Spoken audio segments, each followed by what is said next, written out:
如果孙家真的是案发现场，现代办案人员再次进入勘查，是否会有新的发现？根据古代案情，摄制组模拟还原了孙伯家的场景。在被清洗过的案发现场，办案人员为了寻找隐蔽的痕迹，通常会配置一种特殊的试剂，它极为灵敏，能检验出只有100万分之1含量的血。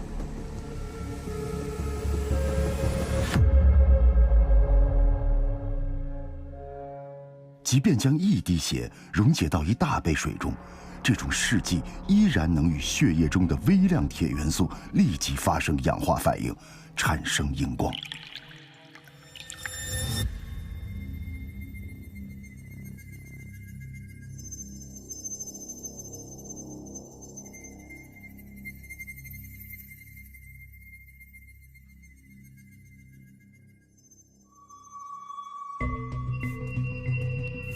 办案人员将试剂喷洒到整个模拟现场，一片黑暗中，呈现出令人惊叹的景象。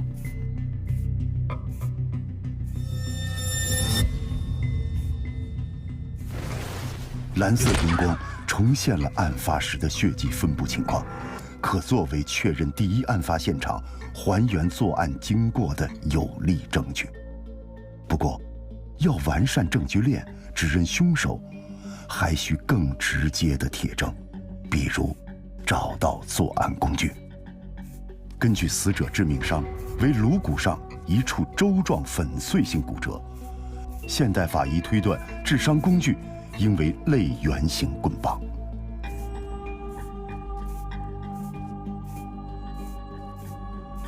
如果这个凶器隐藏在现场，在试剂的作用下，它将无所遁形。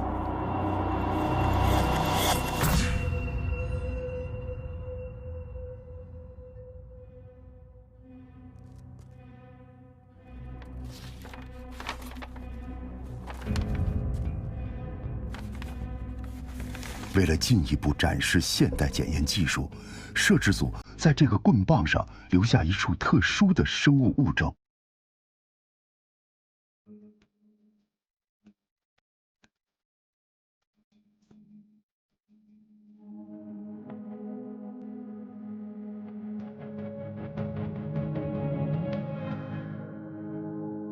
肉眼难以观察，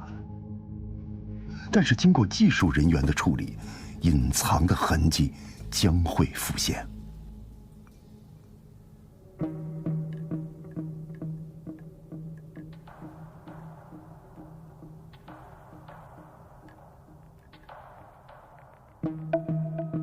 在滴加一种特制试剂后，一枚残缺的带血指纹清晰显现。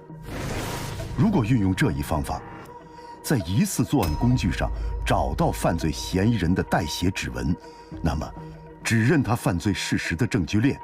终将得以完善。